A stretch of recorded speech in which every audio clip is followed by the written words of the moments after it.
It experiences a force of how much value? Force of Q into V vector into B vector. That's right. So it will experience a force of Q into velocity vector call across the magnetic field vector, right? So Q into V cross B. Now what is the name of this force? This is the Lorentz force for Magnetic field. Yes, Lorentz force for magnetic field. That's what we discussed. Now, remember whenever you're doing the cross product between two vectors, right? You're doing the cross product between V vector and V vector. Then how will this vector be with respect to? Then how will the resultant be with respect to these two? So F is equal to Q into V vector cross V vector means the force vector should be perpendicular to both. So force should be perpendicular to both velocity and magnetic field. This is a known fact. Right. So when this is happening, okay, when this is happening, now observe, if I change the direction of magnetic field like this, so instead of projecting it into the plane, if I place it like this, now if I project a particle like this, let's say at an angle theta with respect to the magnetic field, then this can be resolved into two components. One is V cos theta, and the second is V sin theta, right? So which component will make the charged particle to experience the force? That is the question. V sin theta. Why not V cos theta? Because it makes 0 degree with respect to magnetic. So that is right. Very good. So that is the reason. So since V cos theta makes an angle 0 degrees with respect to the magnetic field, it cannot contribute to the force because when you apply the formula, you have x into q into velocity vector cross magnetic field vector. If this should happen, the angle between them should be anything other than 0 degrees or 180 degrees. That is not happening here. So it is going to contribute nothing. So V cos theta contributes nothing to force. Then what about V sin theta? So V sin theta contributes to the force, and whenever the force and velocity are always perpendicular to each other, then what will be the path into which the particle is going to travel into? Perpendicular to both. I will just switch on my video. You can observe it. See. So hope you guys are able to see me, right? So I can just place the cursor on my video. You can see this. So what I'm trying to say is, if I have a magnetic field like this, so this is the direction of magnetic field, and if the charged particle is projected in this way, so what will happen is this velocity and magnetic field will be perpendicular to each other. So you're doing the cross product between these two vectors. You're doing the cross product between the velocity vector and the magnetic field vector, right? So if I write the expression for this, observe the screen. No? So what is the expression that we can write? I can write the charge value as q. Then what is going to be the velocity? I need to write it as v sin theta. Can you tell me the direction of v sin theta in terms of I cap, j cap, k cap? J cap. So v sin theta, j cap cross. What is the direction of magnetic field vector according to the way we have taken it? I cap. I cap. So I can write it as b I cap, right? So this will be qvb sin theta into j cap cross I cap. So what is j cross I? Minus k cap. No, it is minus k. So it will be into the plane. So qvb sin theta into minus k cap.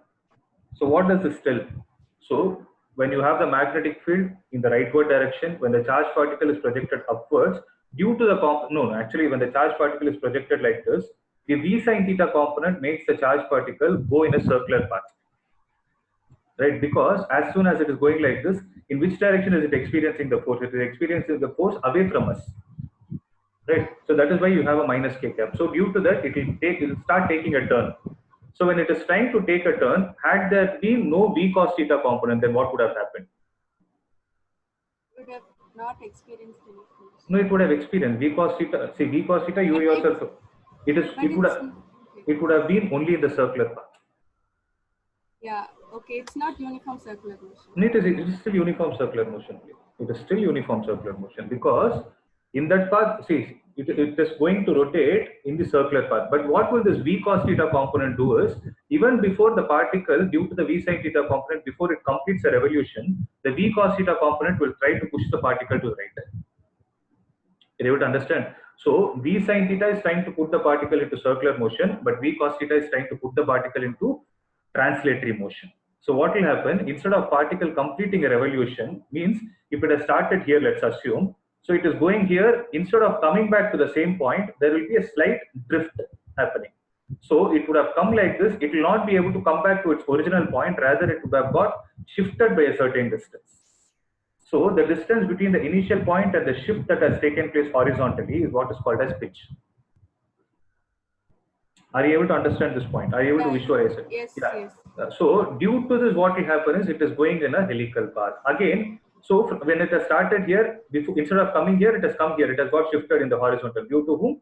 Due to the v cos theta component. So it is going to come like this. Now this will be the starting point for the next spiral path.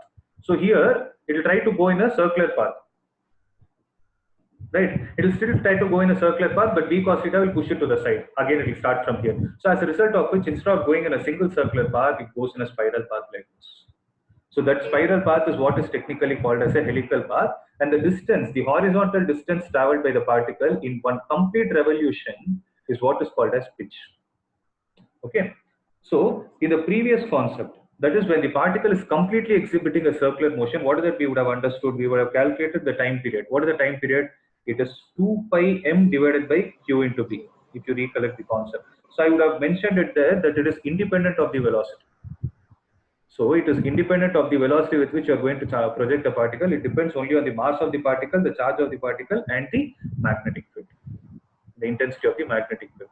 So due to this, what we can conclude is whether it is a v cos theta component or v sin theta, whichever is putting the particle into circular motion. So it is a v sin theta component. So irrespective of the velocity, the time period of the particle, the time taken for the particle to complete one revolution, still it is a revolution because it has come back to the same point, maybe not on the same point on the x-axis, rather a slightly shifted position, but it is at the same horizontal level. So it has come, no. So it has taken the same time 2 pi m by qb to complete one revolution. And how much is the horizontal distance it would have traveled? So distance is traveled due to whom? It is because of v cos theta. So distance is equal to speed into time. The speed which is making it move in the horizontal direction is v cos theta into how much time does it take for the particle to go from here to here? It is 2 pi m divided by q. 2 pi m divided by q into b. So this will be 2 pi mv cos theta, the whole divided by q into b. I hope this is clear. Yes, I understand. Yeah, good. So 2 pi mv cos theta divided by qb. So this is the distance, and what is the name of this distance? It is pitch. Guys, I hope everyone is comfortable with this topic because we are going to do a few problems based on this. If there is any doubt, get it clarified. Sir, Yeah, tell me. like I did not understand how exactly we concluded that the particle is moving in a circular motion. Okay. So you didn't understand the previous one. Yeah, the previous one, but like just the part like how we got that the Okay. particle, Okay. how to exactly conclude that. So, Okay. See, tell me one thing. Are people able to see my screen small or big? The video part. Am I visible enough or in the thumbnail size? visible, sir. Visible only, right? Okay. Ajay, you can switch off the video.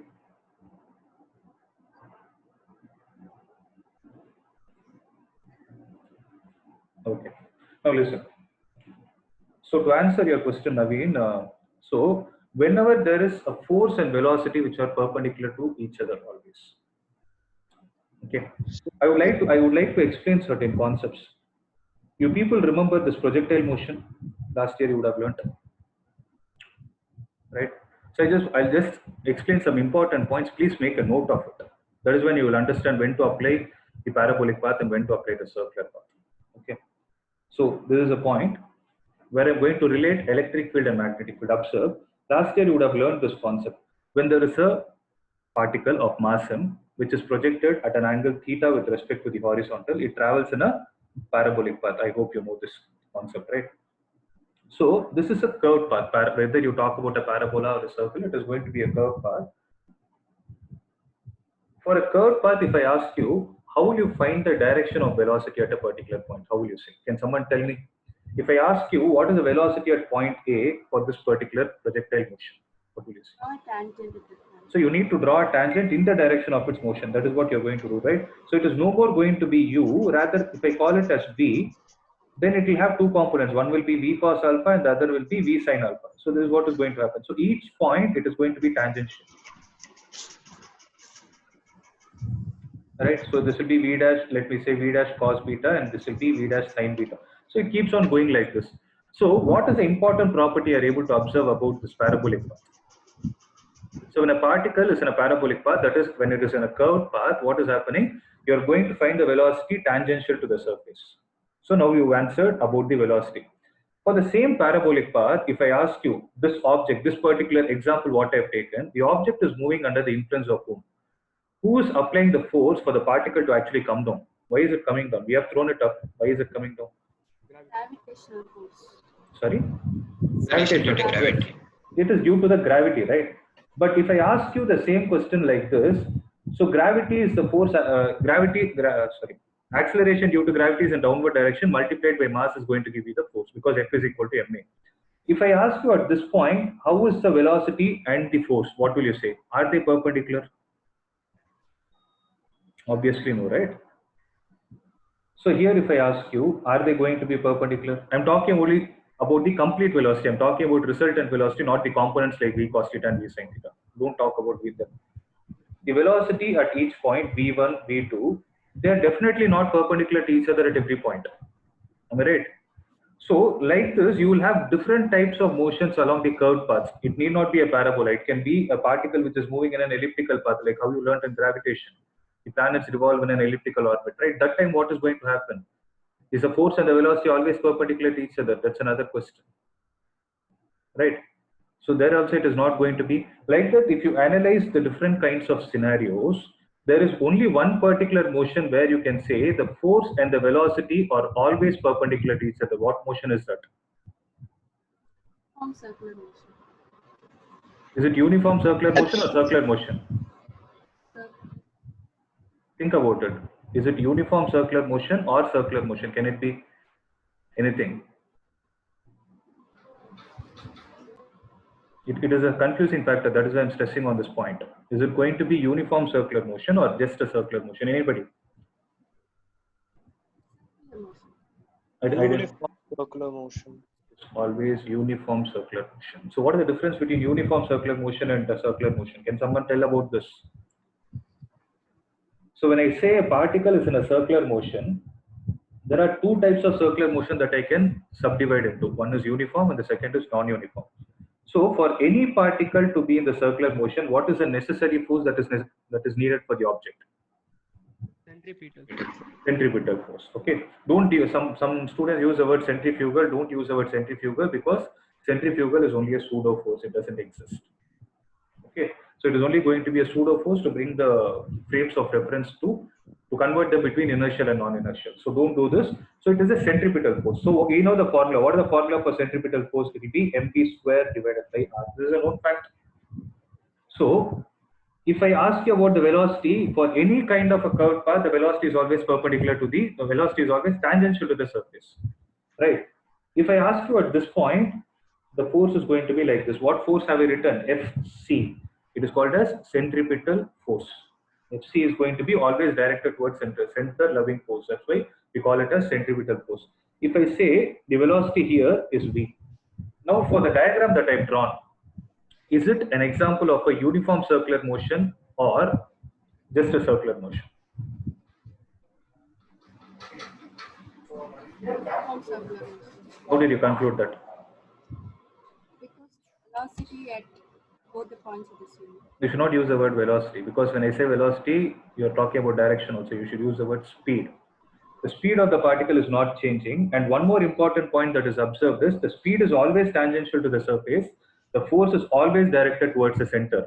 So something towards the center for a circle is called as normal. Normal means perpendicular, right? So if you observe for a uniform circular motion, the force and the velocity are always perpendicular to each other, right? Whereas when I talk about, so to explain the concept of non-uniform circular motion, let me take this example. Observe, if this is V1, if I take this force to be Fc, in addition to the centripetal force, there will also be a tangential force acting on the particle because the speed of the particle at every instant keeps changing.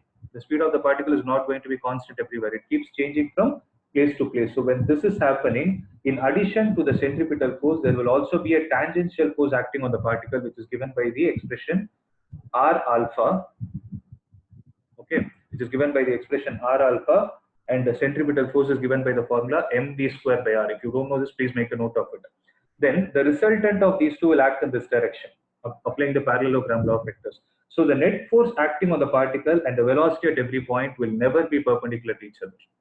That is in which case? In the case of non-uniform. So when I talk about uniform circular motion, force and velocity are, please underline this word always. They are always perpendicular to each other. And this is what is called as uniform circular motion. So that is the reason where I told in the previous case that the particle will undergo uniform circular motion, because I was stressing on one point. What is that? I need not even apply right hand thumb rule or anything. When I wrote the Lorentz formula, F is equal to Q vector into V vector cross B vector. What did I say about the cross product? The cross product, the particles. Both are perpendicular. Yes, what are perpendicular? Here, velocity and force are perpendicular. Remember, when I say perpendicular, don't get confused that V should be perpendicular to B. V can be or cannot be, that is none of our business. But the ones which are there on the right hand side will always be perpendicular to the one which is on the left hand side. That is, velocity is perpendicular to force individually, magnetic field is perpendicular to force individually. So keep connecting all the dots. What can I say about this? Since force and velocity are always perpendicular to each other, what type of motion is this? Uniform, sir. You got your answer? Sir. Got it? Yes. Yes, sir. That is the reason. Okay. So these are all very important points. Okay. The reason why I explained about parabolic path is, see, I told you this point. When a particle is projected, please make a note of it. When a particle is projected perpendicular to the magnetic field, write it down. When a charged particle is projected perpendicular to the magnetic field,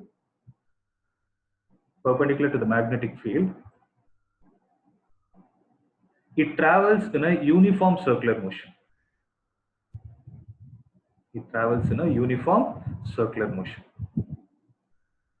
Whereas, if the same charged particle is projected perpendicular to the electric field,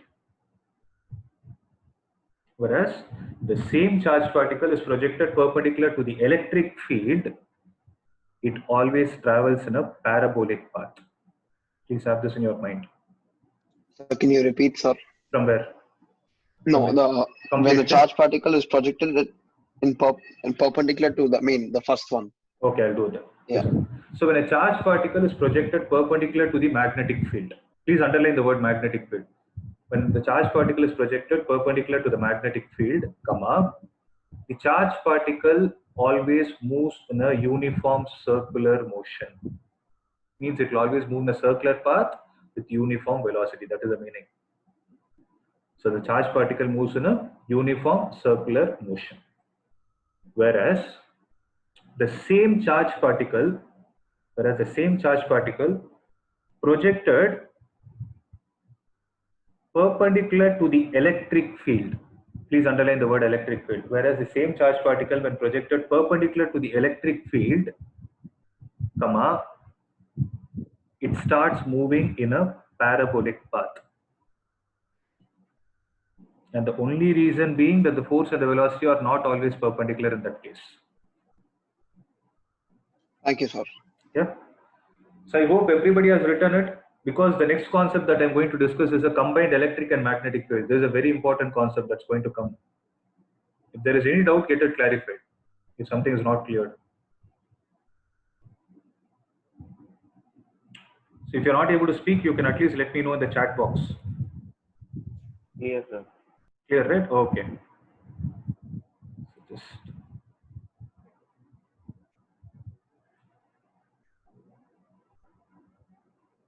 chat up.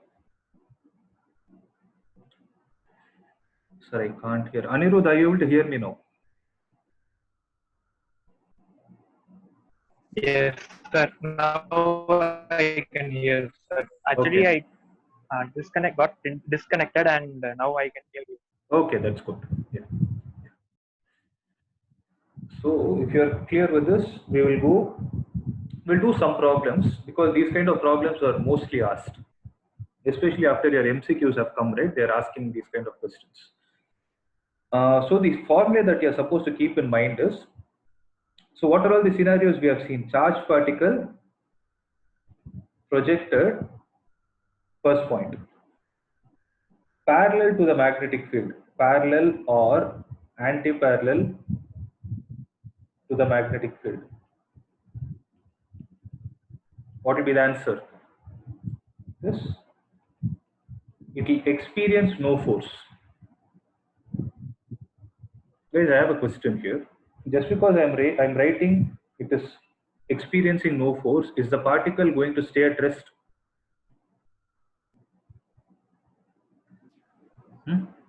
No, sir. What can you say then? Accelerates. When there is no force, there is no acceleration. No? When I say F is equal Initial to velocity. when I Moves in a say translatory. motion is right. Translatory motion is Have a right. uniform velocity. But that's good. Has a uniform velocity. See, when you project a particle, when I use the word projected, you have given a velocity. Please have this in your mind, okay? So if you have magnetic field, and let's say you have a charged particle which is projected into the field, you have given a velocity v.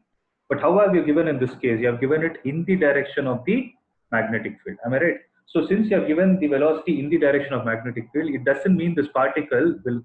But one thing is clear: it will not experience any force because of the Lorentz force concept. Because F is equal to Q into B, I can write it as sine theta, where theta is the angle between whom? The angle between the velocity vector and the magnetic field vector. Sine 0 is going to be 0. So in this case, there is no force.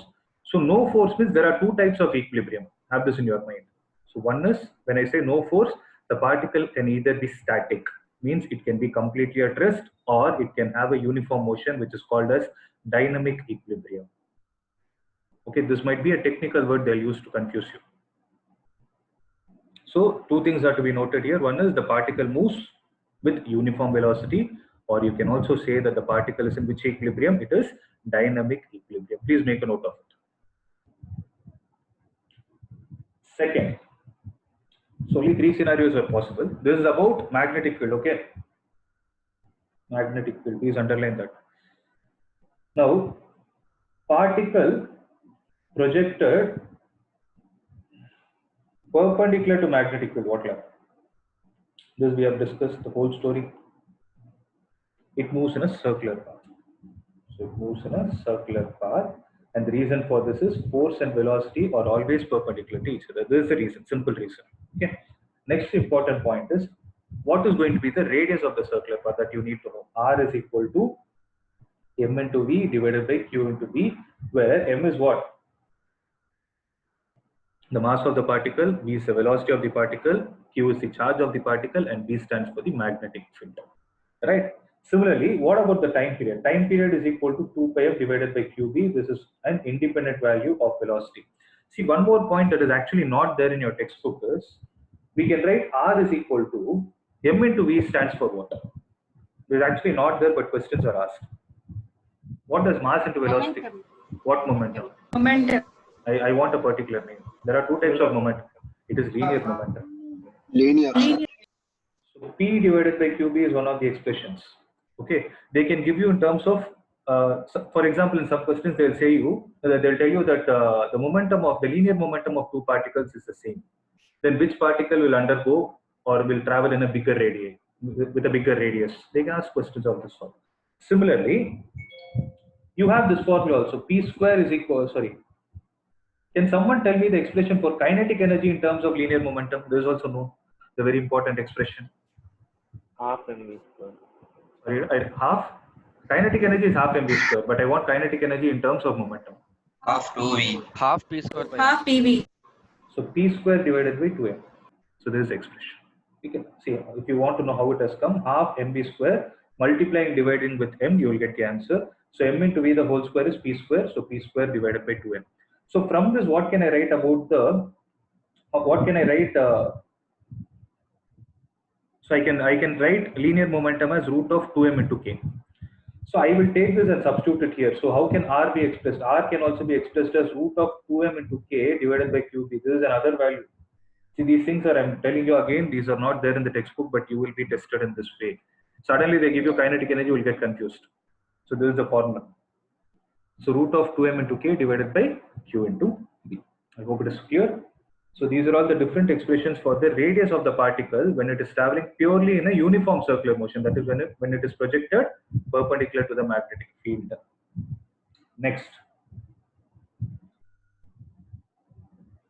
The next one that we are going to see is when it So is. can you scroll a bit up, sir? I'll Sure, just copy the last part. Yeah. Sure. So let me know once you're done. You're done, sir. Okay. So when it is projected at an angle theta other than, what are all the critical angles other than 0 degrees, 90 degrees or 180 degrees. So 0 or 180 travels in a straight line path, 90 degrees it travels in a circular path. When it is projected at any angle other than these values, it travels in a helical path. And what is going to be the radius of the helical path? R is equal to m into, you should write it as B perpendicular divided by QB. Okay, B perpendicular divided by QB, that is nothing but MB sin theta, the whole divided by Q into B. But I would suggest you to remember this formula rather than MB sin theta, because they can again twist the question. So if it is like this, instead of giving the angle between the velocity vector and the magnetic field vector, what if they give you this angle? Then in this case, it is not MB sin theta anymore, it will be MB cos theta. So generally what happens is we'll memorize this formula, we will not try to observe this particular portion. So please be careful. Remember it as mass multiplied by the perpendicular component of the velocity divided by the charge of the particle into the magnetic field. Am I clear with this? So it is MB sin theta by QB when the magnetic field and the velocity are like this. Whereas if the same velocity component is given in this way, in this case what will happen? R into it will become MB cos theta divided by QB. So please be very careful. Similarly, what is going to be the pitch formula? So the formula for pitch will be 2 pi MB cos theta divided by QB in this case. Or how would I suggest you to remember this? You remember it as V parallel component multiplied with the time period. Time period is only one formula, 2 pi m by QB. V parallel in this case, in the first case will be V cos theta, in the second case will be V sin theta. Right? I hope this is clear. Okay. If there is any doubt, can let me know. Sir, Yeah, tell me. so can you repeat the case where MB sin theta won't Yeah, okay, I'll do one thing. I'll draw a separate diagram itself. You can make a clear note of it.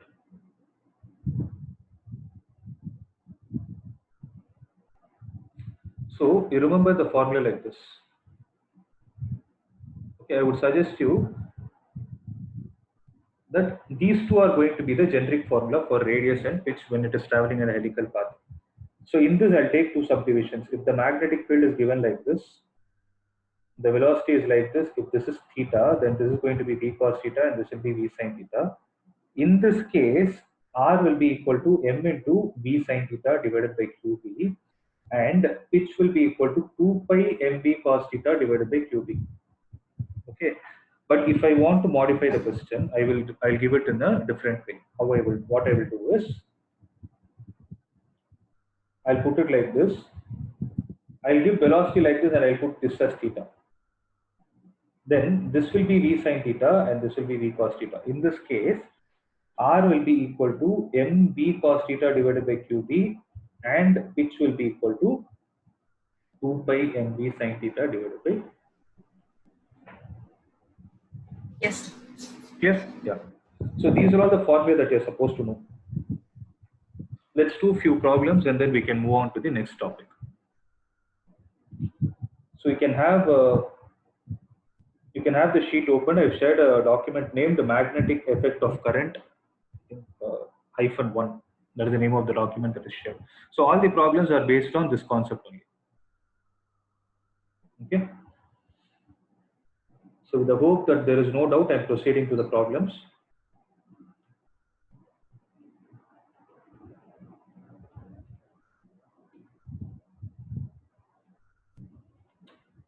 So let's look at the first problem. See, calculations I will not do. I will only teach the concept. Calculation part is yours. So example 42. So example 42, what are they saying?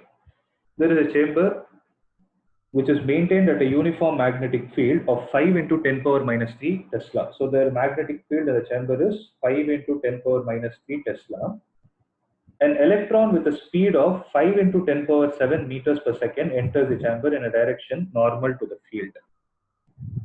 So wherever you see the normalcy to the field, it is always circular path.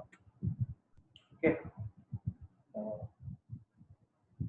The speed is given as 5 into 10 power 7 meters per second, normal to the field. Calculate the radius. R is equal to mb divided by q into b. So you know mass of the electron. Mass of the electron is 9.1 into 10 power minus 31. If you don't know, you have to remember this. Generally, they give it in the final exam, but in your school exam center, you're expected to remember this.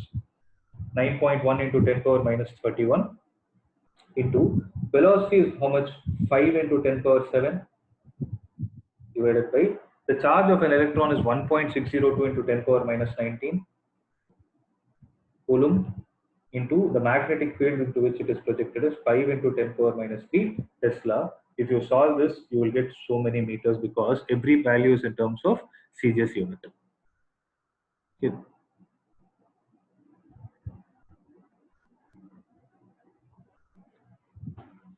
So there is the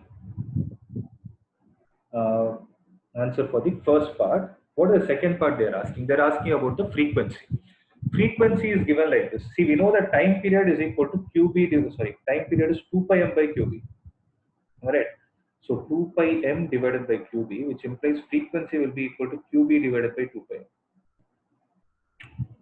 So F is equal to, what is the value of Q? It is 1.602. See, the value of Q is generally written like this. We write it as E, no? Have this in your mind. Some books write E for the charge of an electron.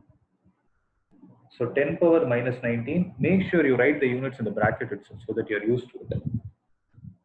So the magnetic field is going to be 5 into 10 power minus 3 Tesla divided by 2 into pi is 3.14 into mass of the particle. Mass of the particle is how much? 9.1 into 10 power minus 31 kilogram. So everything is in SI unit. You will get the answer in terms of per second. Per second is also called as hertz. So H is it. So those many hertz are going to be the answer.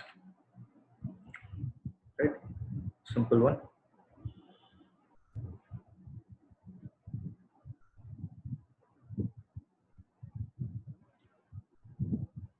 So one thumb rule is, if you have doubt only, I'll wait, or else I will go on.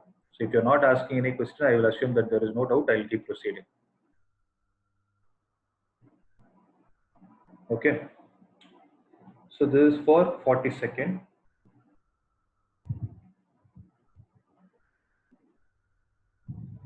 Example number 43. So they have told that an electron travels in a circular path of radius 20 centimeter in a magnetic field 2 into 10 power minus 3 Tesla. So radius is 20 into 10 power minus 2 meter, and the magnetic field is given as 2 into 10 power minus 3 Tesla. Okay, what am I supposed to do? Calculate the speed of the electron. Again, simple. R is equal to mv divided by q into b. So mass is 9 point. Is it an electron? Yes. 9.1 into 10 power minus 31 into velocity is what you need to calculate, divided by the charge of the particle is known, 1.602 into 10 power minus 19 multiplied with what is the magnetic field? It is 2 into 10 power minus 3. So radius is also given 20 into 10 power minus 2. Rearrange the equation, you will get the answer. Those many meters per second. Okay. See, this is an important point. This is also an often asked question. So what is the potential difference through which the electron must be accelerated to acquire the speed? Okay. See, wherever the concept of potential difference comes, it is like the work energy theorem. So you need to apply work energy theorem or energy conservation theorem. Yeah, I just wanted to explain this part alone. Before I explain, can someone tell me what is the statement of work energy theorem?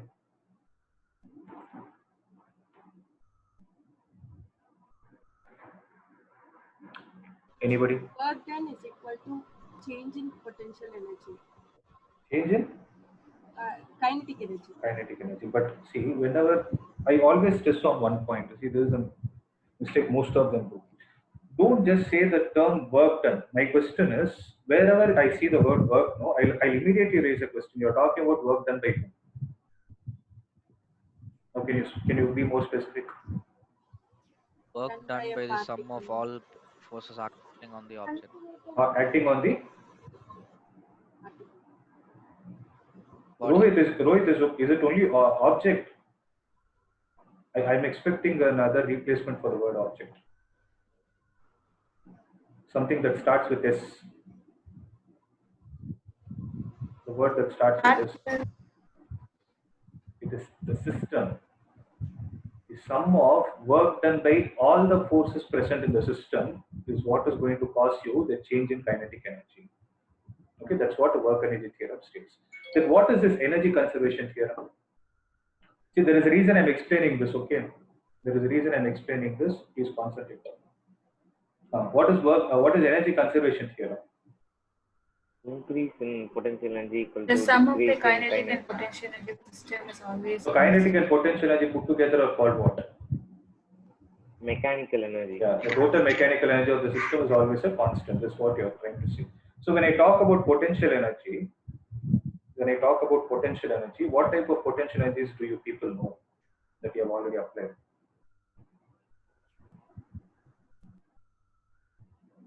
Gravitational potential. One is gravitational potential energy, that is MGH.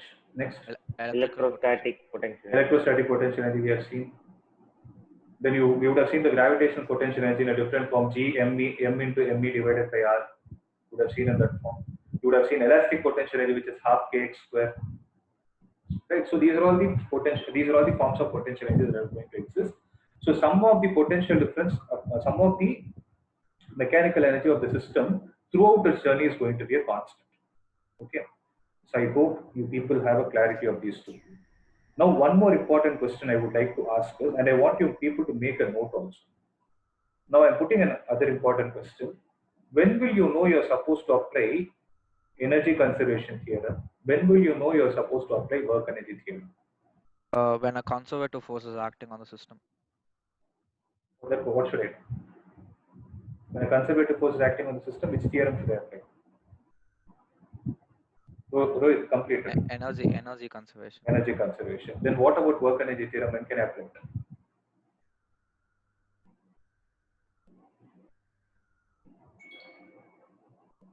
When can I think of applying the work energy theorem then?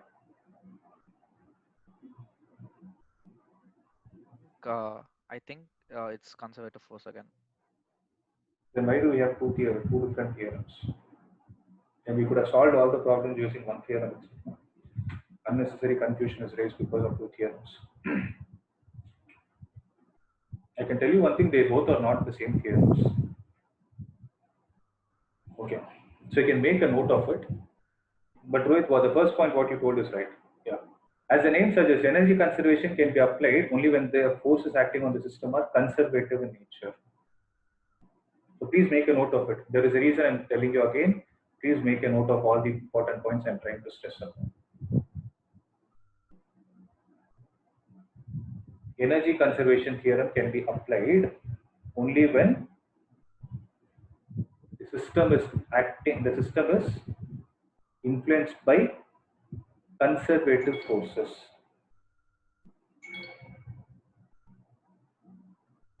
Whereas work energy theorem can be applied irrespective of whether you have a conservative force in the system or a non-conservative force in the system. Okay, they can be applied irrespective of whether you have a conservative force or Please repeat it. which point you want me to repeat. So from the first one. Okay, energy conservation can be applied only when the system is influenced by conservative forces.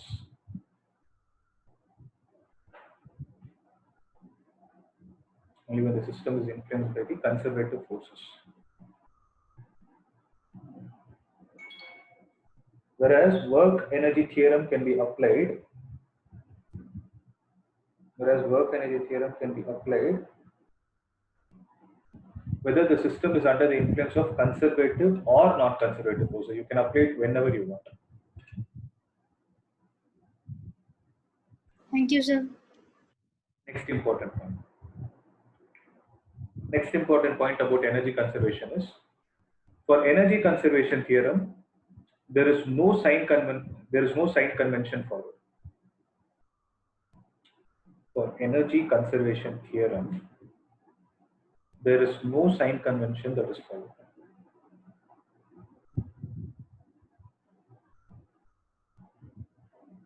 Okay. Whereas for work energy theorem,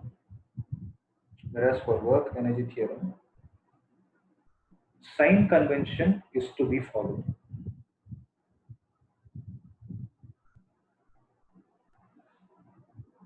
Right? So keeping all these factors in mind, let me tell you how to solve the same problem using both the concepts. You'll have a clarity, see.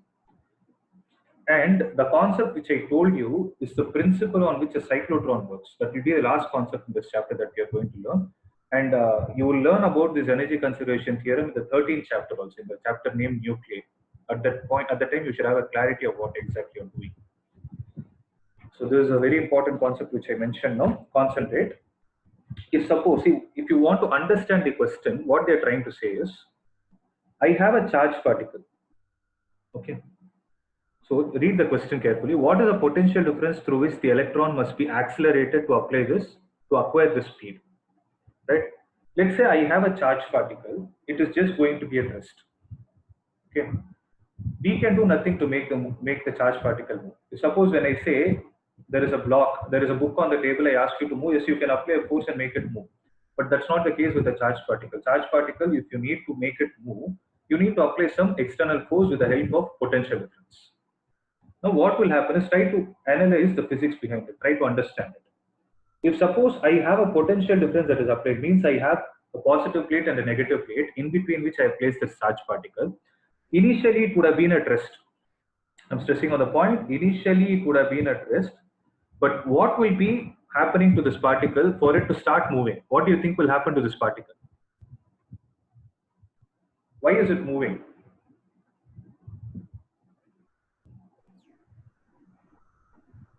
Accelerate. Who's accelerating the particle? Electric field presence. Sorry?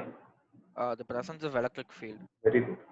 So whenever you have applied a potential difference, there will be an electric field present. Recollect it from the second chapter. E is equal to minus dV by dr. So wherever you learn about potential difference, electric field will be there indirectly. Okay, this electric field, what it will do is it will try to put the charged particle in a motion of how much value? What will be the force experienced by it? It will be QE. So this force will make the charged particle move from one point to another. When a force is able to successfully move the particle in the direction of its application, we can say work is done. And whatever work you do on a system will always get stored in the form of some form of energy, will get stored in some form of energy. In this case, it is getting stored in the form of electrostatic potential energy. Please understand this. So initially, what was the system? There was nothing. It was just at rest. So here what is happening? The electrostatic potential energy is responsible for what? The electrostatic potential energy is the one which is responsible for the particle to acquire kinetic energy. So this electrostatic potential energy is converted to kinetic energy. That is why energy conservation as another way of stating also. If people told me total mechanical energy is always a constant, but remember, energy can neither be created nor be destroyed, but it can be converted from one form to another. Here what is happening? The electrostatic potential energy is converted to kinetic energy. What is the formula for electrostatic potential energy? It is a charge of the particle multiplied with the potential difference across which you are trying to apply it, is equal to half into m into v square. Can I write it like this? right? So E into V is equal to half into M into V square, right? So this V is what they are asking. So V will be equal to half mv square divided by E. So this one is going to be the formula, or you can treat it anyway. You can say it like some expression, mv square divided by 2E is going to give me the answer. Am I clear with this?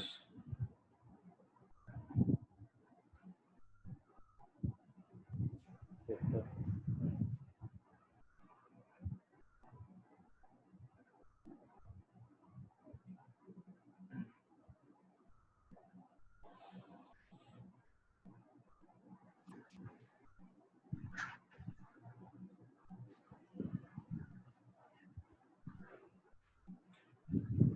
You're just clear with this. The next problem is something similar to this. Can you do it? Just frame the expressions, substitution part you do it later.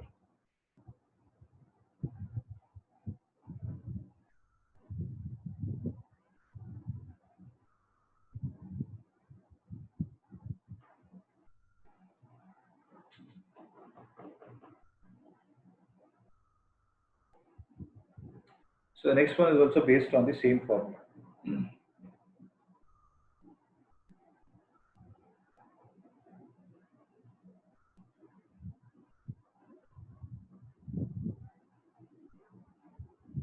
Okay. Since it is similar, I'm skipping this. We'll go to the next concept.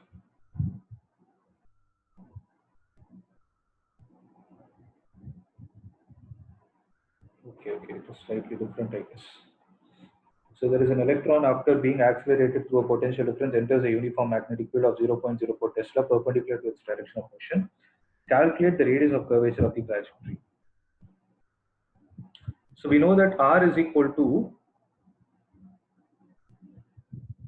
mv divided by qb, right? So what we can do here is, what are all the given parameters? So potential difference is given as 10 power 4 volt. The magnetic field is given as 0.04 Tesla. Calculate the radius of curvature of the trajectory. So what can be, so since it's an electron, its mass is given indirectly and its charge is also given. So you know M, you know Q, you know B. So what is that you don't know? You don't know velocity. But velocity, is it possible for you to write in terms of potential difference? Yes.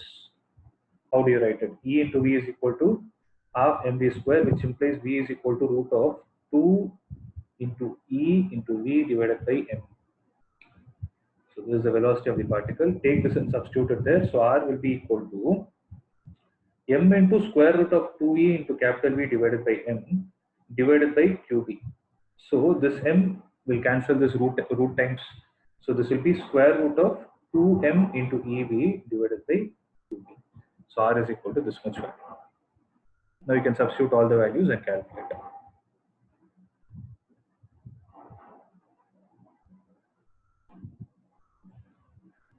So this is another formula where you write it in terms of potential difference.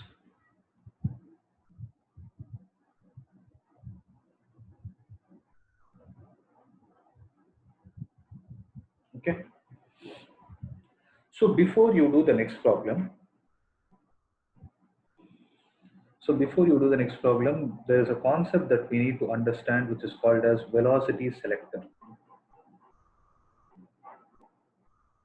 And this is a very, very important concept. The formula is very simple. It's just one line. Okay, it is just a small ratio, but to attain that small ratio, you need to understand the physics behind it. Okay, so those who have textbook, what you can do is, or if you don't have also, I will suggest you to download it from the net. So those who have textbook, go to page number, go to page number 140. So in page 140, there is a concept named as motion in combined electric and magnetic fields. Okay. So now what we are going to do is, you have a charged particle. We are going to analyze the motion of this charged particle when both electric and magnetic fields are present. So till now we were discussing only about magnetic fields. What will happen when a charged particle is moving in a magnetic field? Now we will see about the combined motion. And the name of that concept is called as velocity selector. Let me just read out certain points. From there, I will take you through the concept. See, when a charge particle, so you have a charge particle. When a charge particle is moving with velocity v, in the presence of both electric and magnetic field, we know that it experiences a force of F is equal to Q into V vector cross B vector plus Q into E vector. So this is the formula that we know. This is what we call it as Lorentz force, right? Now what we are going to do is, this is one of the cases which will make the charge particle move in a linear path. Observe what is going to happen. So if I try to break it like this, so when I try to project a charge particle into magnetic field, there are different scenarios that are possible. I can either project it at 0 degrees, 180 degrees, 90 degrees, or anything other than all these angles. So there are actually 4 cases, right? So for 0 and 180, it is going to be a straight line. For 90 degrees, it is going to be a circular path. For any other angle other than 0, 90 or 180 is going to be a helical path. Whereas, what happens with respect to an electric field? So again, with respect to an electric field, there are going to be 2 scenarios. What are they? So when I have an electric field like this, if I just place the charge particle, I'm not giving it any velocity. Okay, if I just place the charge particle, then it starts moving with a force of Q into E. It will start moving in the direction of electric field had it been a positive charge. It will move in the direction opposite to the electric field had it been a negative charge. This is a known fact. Okay. Similarly, in the same electric field, instead of placing it, if I give a velocity in the direction of electric field, then the same situation is going to happen because this velocity is not going to affect it. As you observe, the mathematical expression doesn't need any velocity. It is still going to experience the same force Q into E. It is independent of velocity.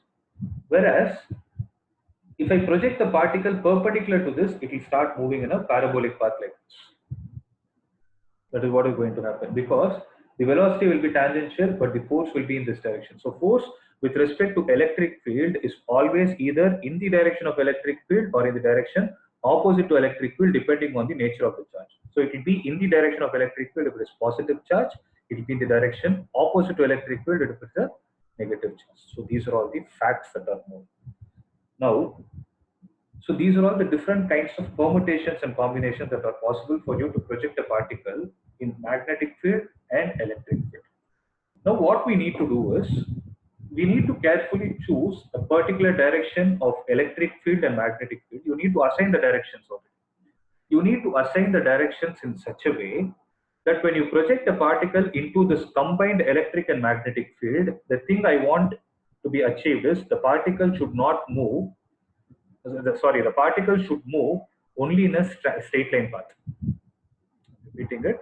So the particle, you need to choose the directions of electric field and magnetic fields in such a way that when you project a charged particle into the combined field of both, I want the charged particle to move in a straight line path. Okay, I want it to move in a straight line path experiencing zero force, means I want it to move uniformly. Then what are all the directions that I need to choose is the question. Okay, that is the trickiest part about this concentrator. See, here it is written, see, we shall consider the simple case in which the electric field and magnetic fields are perpendicular to each other. For this kind of a scenario to be achieved, you need to ensure that the electric field and the magnetic field are perpendicular to each other. Okay, I've taken it. So what are the directions? I'm just going with the directions they have considered. Okay, I can actually reverse it also, but I'm going according to the textbook. So what are the direction in which the electric field is considered? It is in the y direction, positive y direction. Okay, no disturbance in that. Then what are the direction in which the magnetic field is considered? It is considered in the direction of, I'm sorry. So if you observe the diagram, what is the direction in which the electric field is assumed? The electric field is taken in which direction? In the direction of j cap, and the magnetic field is taken in the direction of z cap, positive z cap. Now tell me one thing. Okay, this is where the whole concept starts. Observe. So electric field is in this direction, magnetic field. Now if I project a particle, okay, so I'm projecting a particle in which direction? If you observe the direction in which the velocity is given, it is along the positive x-axis. Okay, now I'm going to break it into two parts. Let's try to dissect and observe what exactly is going to happen.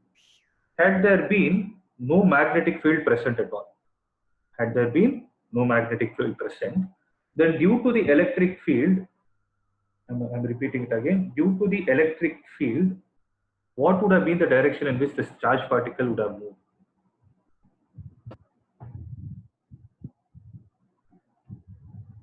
Anybody? Why? Sorry? J cap. It will be j Yes, J cap. cap. It will be j cap. Is it going to move in a straight line path again? A question to be answered. Is it going to move in a straight line path? Yes, sir. No. If had there been only electric field, I've already told you just now. When you project a particle perpendicular to electric field, what will happen?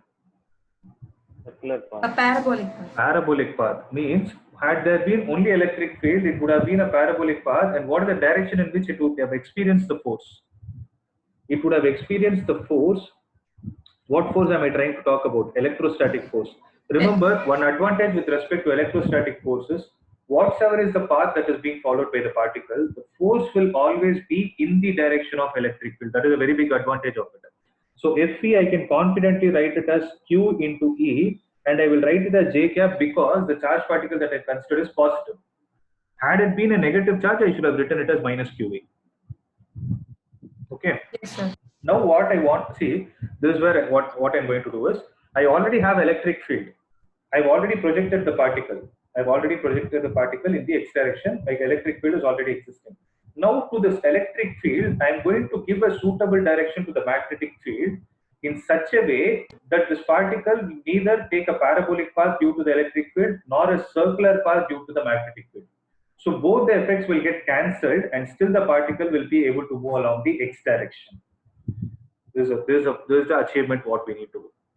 So I want the particle to be projected along x direction such that the effect due to the electric field and effect due to the magnetic field both are nullified, means they both get cancelled out. Okay. Now observe what I'm doing. So till now what did I do? I took the electric field like this. So I've given a fixed direction to the electric field. I have decided that the charged particle has to move only along the positive x direction.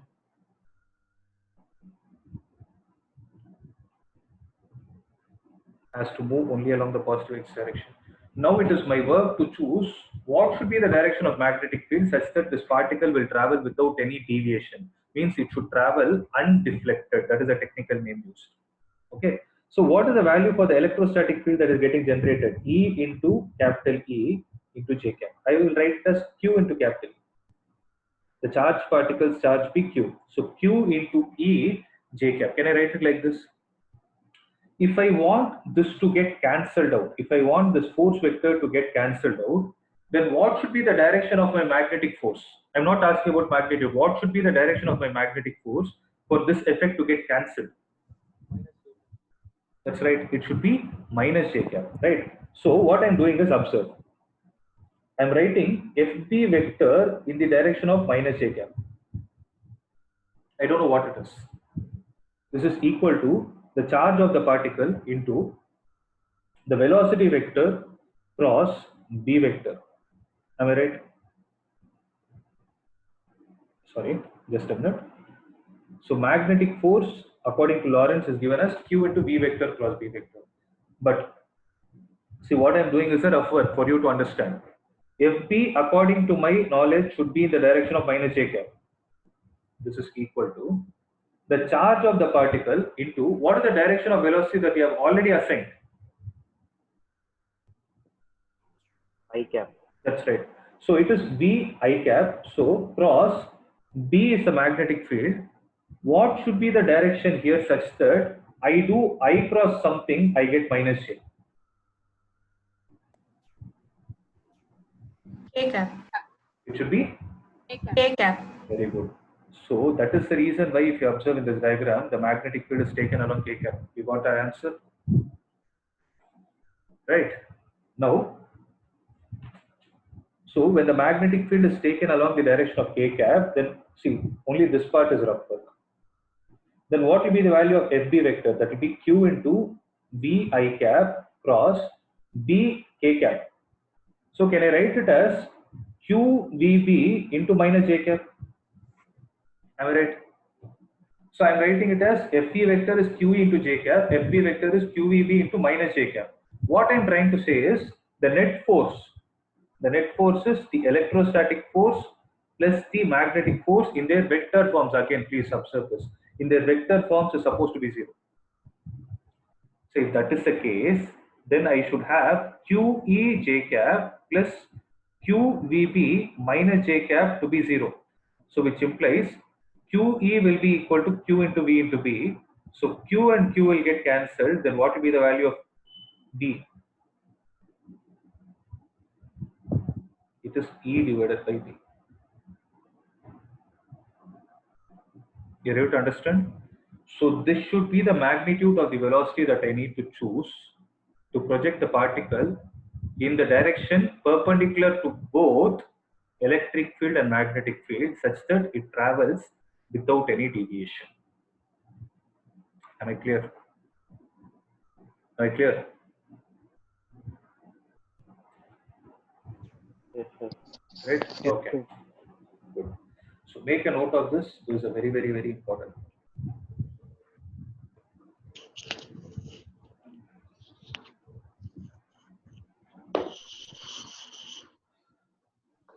So while writing, if there is any doubt, let me know.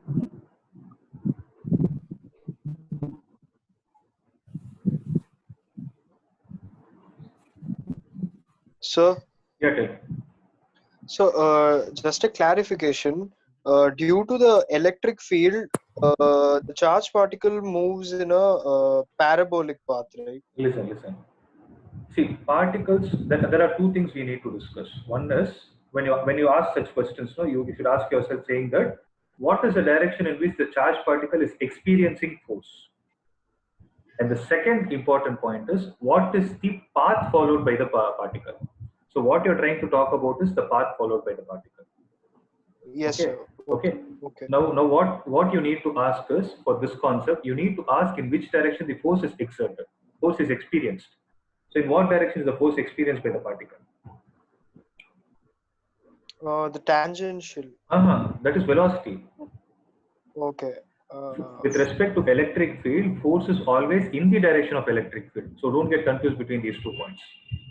So if you okay. have a Okay. doubt, make a note now itself. When you talk about electric field, the charged particle always experiences force. Underline that word force. Force in the direction of electric field, whereas the velocity will be tangential to the path followed by the particle.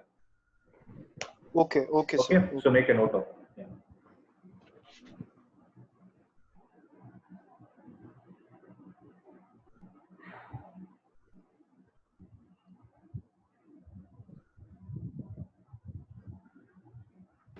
Sir, Yeah, tell me.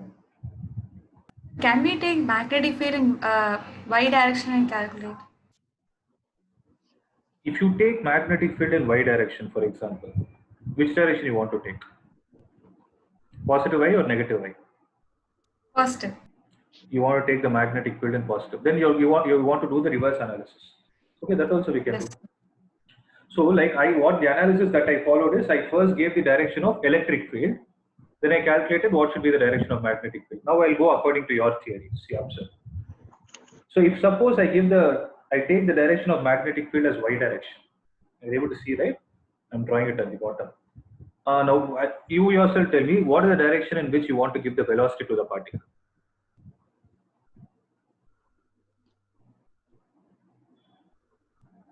You can tell me whatever direction you want.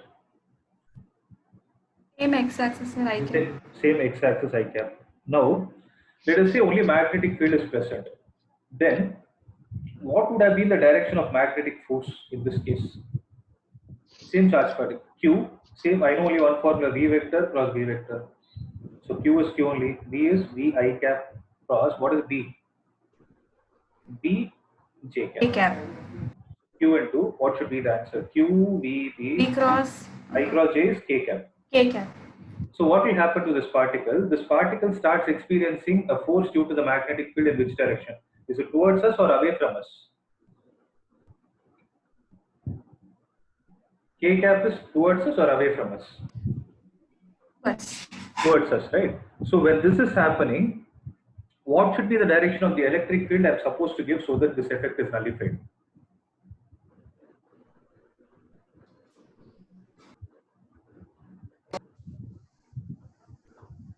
Away from us. Away from. You need to give minus K cap. That's it. You got your answer. That's the answer. Yes, sir. Yeah. Any other doubt?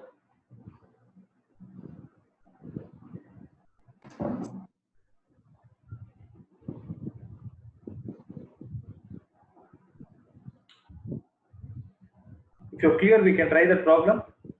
If you have completed copying it, we can go to that problem. See, because that problem is based on this concept. Try to read it with patience. So look at example 45.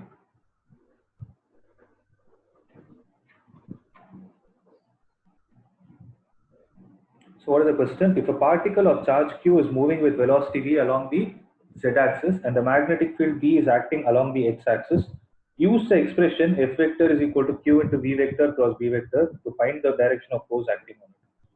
Can you guys tell me the answer for this?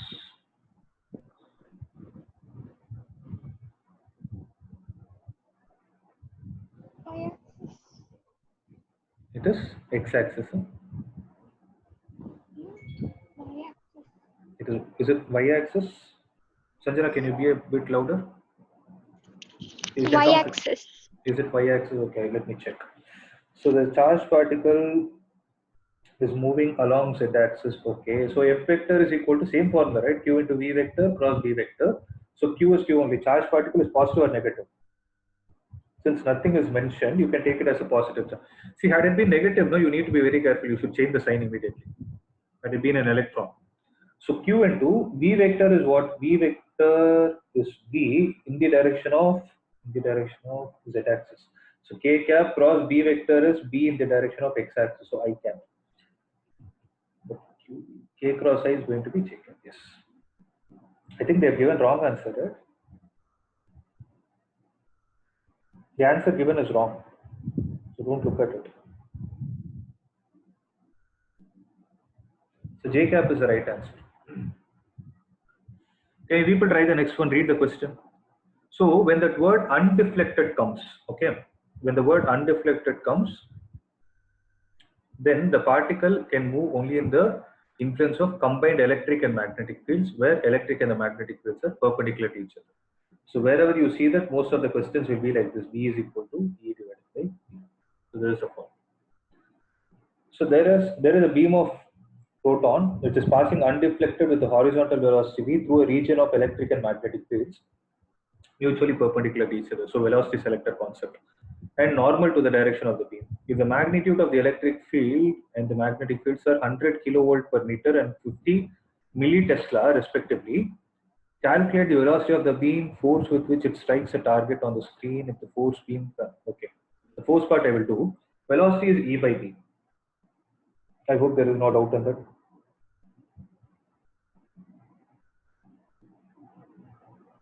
Okay. Sir, Yeah, tell me. what would happen if the electric field and magnetic field weren't perpendicular to each other? This concept is invalid. This concept will not come. So what will happen to the The charge particle moves in some random path. Oh, okay, sir. You cannot define the shape of it, the trajectory of it. Okay, sir.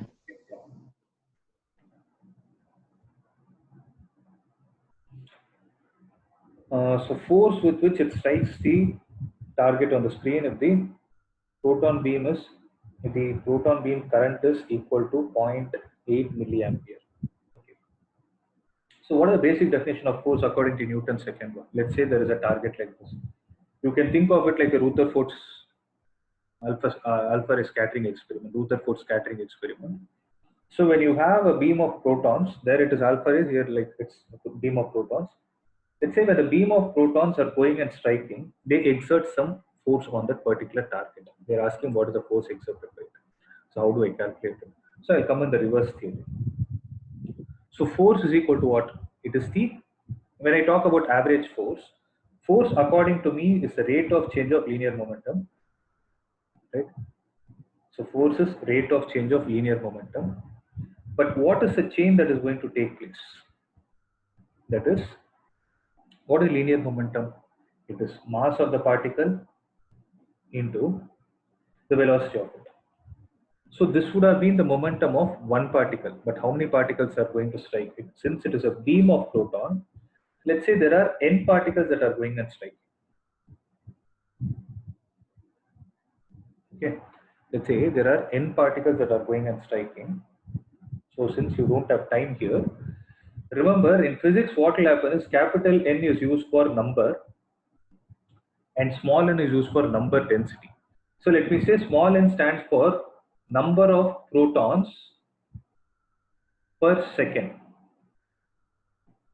Okay, the number of protons per second are going and striking. Then what I can do is, see, I'll modify the formula. N divided by delta t is there, no? This n divided by delta t, I will write it as small n. I hope this is clear. First, the number of particles per unit time is what is called as small n. So it will be mp into v into n. Can I write it like this? So what is the mass of proton? Mass of proton is 1.675 into 10 power minus 27 kilogram into what is the velocity with which it is striking that you have got it from the previous problem, that is 2 into 10 power minus 6, multiplied with the number of particles per unit time. So the number of particles per unit time is going to be, so how do you calculate? You know this formula, right? I is equal to Q divided by T. There is a little bit lagging, listen. So we know that I is equal to Q by T, but Q is equal to N into E divided by T. Why I am writing N into T is because of the conservation of charge. So capital N, sorry, the number of particles into T. So capital N by T, can I call it as small n? So small n into E. So small n I can write it as I divided by E. So they have given you the current, you know the charge of each electron, sorry, each proton, substitute it, and then take this value and substitute it here, you will get the answer. If there is any doubt, let me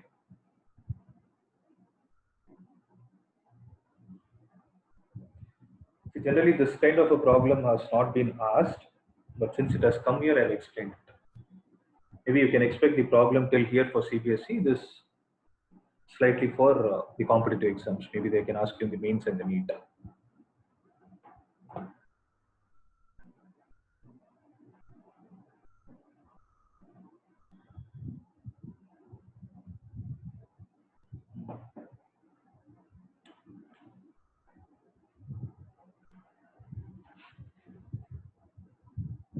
Right? Are we done with this? Yes, sir. Yeah. We can do one last problem. See, actually, I cannot teach the next concept. We will do one last problem and then we can wind up the session. So just try this problem, the 86th year, the root T problem. You people can try it. See, WB stands for Weber, that you learn in 6th chapter. WB is written, no? The unit is given as WB, that is Weber. Weber per meter square is another unit for Tesla.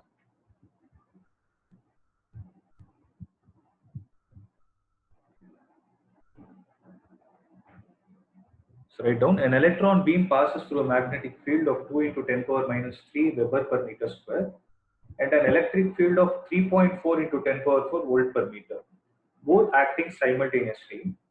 If the path of the electron remains undeviated, means it is traveling without any deviation, calculate the speed of the electron. If the electric field is removed, what would be the radius of the circular path? So there are two questions in this. So first one, when they both are acting simultaneously and it is traveling undeviated, obviously they are supposed to be perpendicular to each other. So V will be equal to E divided by D.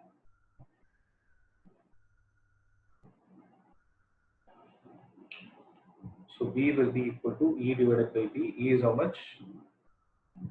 3.4 into 10 power 4 divided by 2 into 10 power minus 3. Whatever you are getting, those many meters per second is the answer. When the electric field is removed, what will happen is due to the charge, it will start moving in a circular path. Right? So when it is going to move in a circular path, what is going to be the radius of it? Radius is mp divided by q into b. M is mass of electron, that is 9.1 into 10 power minus 31 into velocity. You can calculate it from here. The velocity you will apply it from the previous problem, that is given as 1.7 into 10 power 7. The whole divided by the charge is how much? 1.6 into 10 power minus 90 into the magnetic field is 2 into 10 power minus 3 Weber per meter square. So when you calculate this, it will come out as 4.8 into 10 power minus 3 Weber. Right? It's an easy one. So the other examples, what you can do, you can try them. If there are any doubts, you can ask me in the next class. Next class, I will start what will happen when you place a current carrying conductor in magnetic field. Till now, you saw what will happen when you place a charge particle in magnetic field. Next class, we will see what will happen when a current carrying conductor is placed in magnet. Okay. Are there any doubts? Okay, one last point before I wind up. If you look at the next question, they have given there is a uniform magnetic field of 8 G is given, right? The G stands for Gauss. GAUSS. Gauss is the CGS unit of magnetic field. Tesla is the SI unit. Gauss is the CGS unit. So CGS unit is 10 power minus 4 Tesla. So 1 Gauss is 10 power minus 4 Tesla. You have to remember that value. Okay. The remaining story is the same. Same formula. Apply it in a different way. I hope it is easy. Any doubts?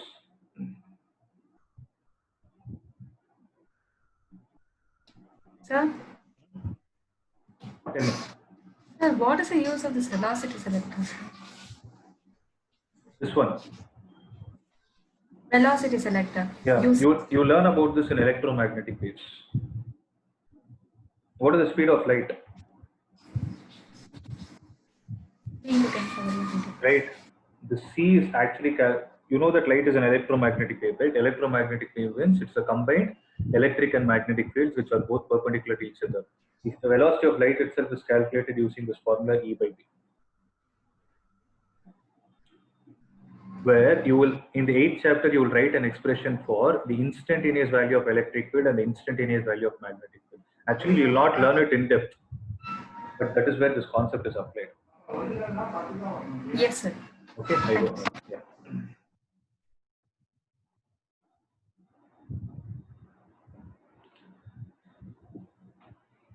Anything else?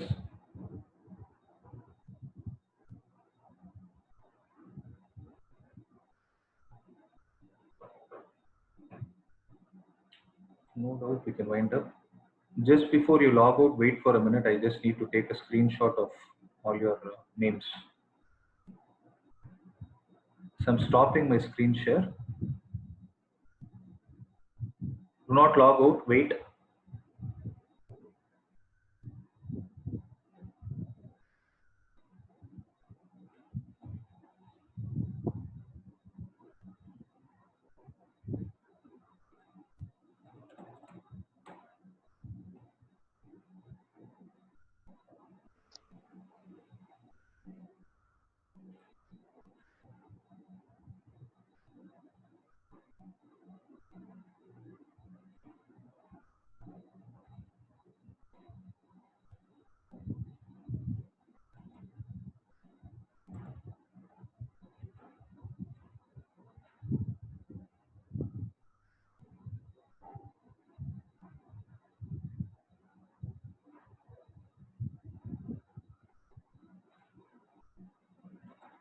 Almost done, just a minute.